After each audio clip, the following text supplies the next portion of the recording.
সন্ধিয়াৰ আঞ্চলিক বাতৰিৰ সৈতে মই পংকজ কাশ্যপ। যোৱা নিশা দুপৰ ৰাতি মৰিগাঁও জিলাত এটা কণমানি মাখিৰ আক্ৰমণত প্ৰাণ আহুতি দিলে এটি প্ৰকাণ্ড হাতীয়ে। ৰাজ্যজুৰি ব্যাপক চাঞ্চল্যকৰ সৃষ্টি কৰিছে খবৰটোৱে। মাখিটো বৰ্তমান পলাতক অৱস্থাতেই আছে। ৰাজ্যৰ মুখ্যমন্ত্ৰী ডাঙৰীয়াই কথাটো শুনি গভীৰ শোক প্ৰকাশ কৰিছে। তেখেতৰ হাতীটোৰ পৰিয়ালবৰ্গলৈ 200 কোটি টকাৰ সাহায্য আগবঢ়োৱা। যোৰহাট বিজ্ঞান আৰু প্ৰযুক্তিবিদ্যা প্ৰতিষ্ঠানৰ হোষ্টেল 6ৰ ছাত্ৰ দিগন্ত হাজৰিকাৰ শৰীৰত শয়ন অৱস্থাত স্পেচ জাংক বাগৰি পৰাত তেখেতৰ থিতাতে মৃত্যু ঘটে।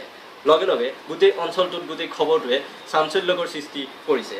স্পেচ চাইবাৰ ইনভেষ্টিগেটৰসকল আহি তদন্তৰ পৰীক্ষা চলাই আছে। কি কাৰণত এনে হ'বলৈ পালে, এনে পৰিস্থিতিৰ আঁৰত কি, সেই সকলোক লৈ সকলোবোৰ চিন্তিত হৈ পৰিছে।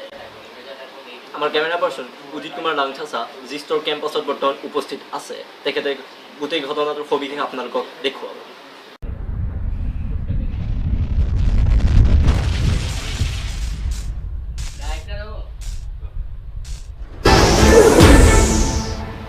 এটা আশ্চৰ্যকৰ ঘটনা সংঘটিত হ'ল থাইলেণ্ডৰ দুটি যুৱকৰ মাজত। একেলগে দুয়ো ড্ৰয়ডৰ লগত একেতালতে নাচ প্ৰদৰ্শন কৰি গ্ৰীনিছ ৱৰ্ল্ড ৰেকৰ্ড কৰিবলৈ সক্ষম হৈছে। কেমেৰা পাৰ্চন দীপজ্যোতি দাস আমাৰ উপস্থিত আছে থাইলেণ্ডৰ ঢেকীয়াখোৱা নামৰ ঠাইত। তেখেতে আপোনালোকক সবিশেষ দেখাব ঘটনাটোৰ বিষয়ে।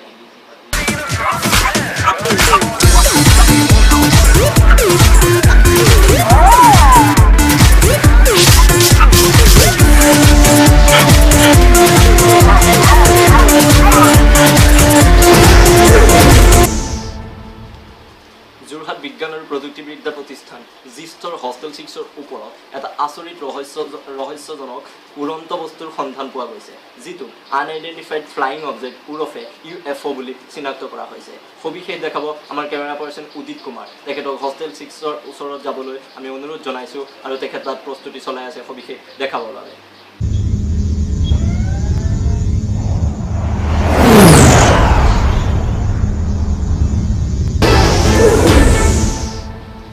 আজিলৈ সন্ধিয়াৰ আঞ্চলিক বাতৰি ইমানতে অন্ত পৰিল আৰু ইয়াৰ লগে লগে মই ষ্টুডিঅ'ৰ পৰা পংকজ কাশ্যপে বিদায় মাগিছোঁ। ধন্যবাদ।